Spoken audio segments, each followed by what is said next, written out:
இன்றைக்கி நான் தொகையல் பண்ண போகிறேன். தேங்காய், உப்பு, இஞ்சி, புளி, பச்சை மிளகாய், கறிவேப்பிலை,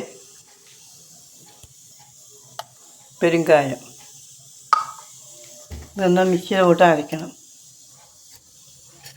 ஜீரணமாகறதுக்கு நல்லா இஞ்சி அமைச்சிருக்கேன்.